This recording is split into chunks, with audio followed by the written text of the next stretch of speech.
Okay, now we're going to look at a different way. The last way we looked at drawing a table. We're going to find a different way to draw it. Now this particular way is a good way to do it if you have something where there are not so many possibilities. So for example, if we're tossing a coin, okay, there are two outcomes, okay, two total outcomes. It could be a heads or it could be a tails. So the probability of getting a heads in a tree diagram would look like this. So when we toss the coin, there are two outcomes. One is a heads and one is tails.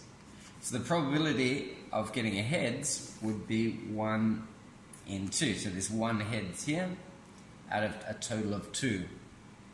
Now, if we want to find something a little bit more complicated, we want to find the probability of getting heads and then heads again. So there's two events, getting a heads here and then getting a heads here.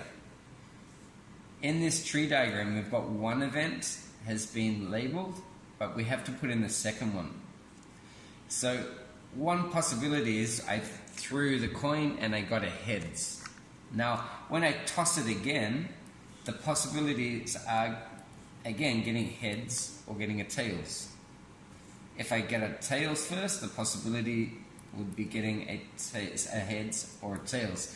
So they are all the possibilities of getting, of throwing the coin twice and what the outcomes would likely to be.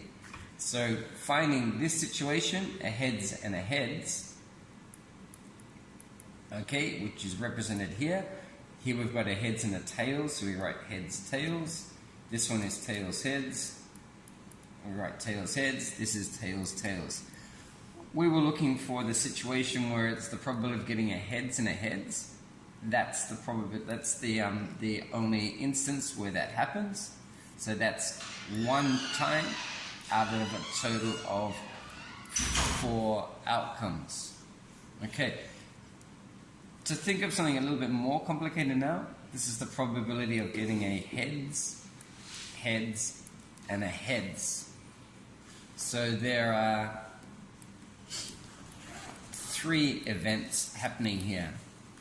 So we need to add an extra one into this particular tree diagram. So we can start.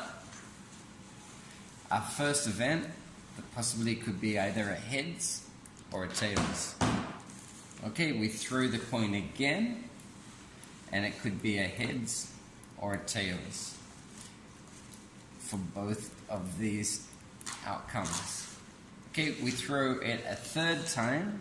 This could be a heads, this could be a tails, this could be a heads, this could be a tails, a heads or a tails, heads or a tails. As you can see, you need a lot more space for this particular one, which means that if you're doing something like the one before, you're going to need a lot of space. Okay? After we've done our 3 events, we're going to put them over in the outcomes column. So we've got heads, heads, heads. Over here we've got a heads, heads, tails. Here we've got a heads, tails, heads. Heads, tails, tails. Tails, heads, heads.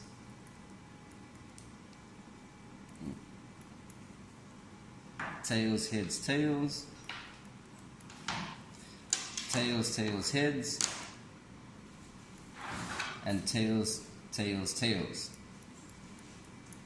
Okay, and what we do now is we look for what the outcome we're looking for is heads, heads, heads. That's where heads, heads, heads occurs. There's only one place where it occurs, so it's 1. And the total amount of outcomes is 1, 2, 3, 4, 5, 6, 7, 8. Okay, so the total amount of outcomes is 8. So the probability of getting heads, heads, heads is 1 out of 8. Okay. What's interesting is we can do it a simpler way for this one to work out, to check if we're right. So if we toss the coin like how the first time, it's a 1 out of 2 chance of getting the heads. If we toss it another time, again, it's a 1 out of 2 chance. If we toss it the third time, it's a 1 out of 2 chance of getting a heads. These are 3 separate events, and what we do is we multiply them. So we get 1 out of 2 times 2 is 4 times 2 is 8, a 1 in 8 chance. So we can prove that our tree diagram is correct by doing this multiplication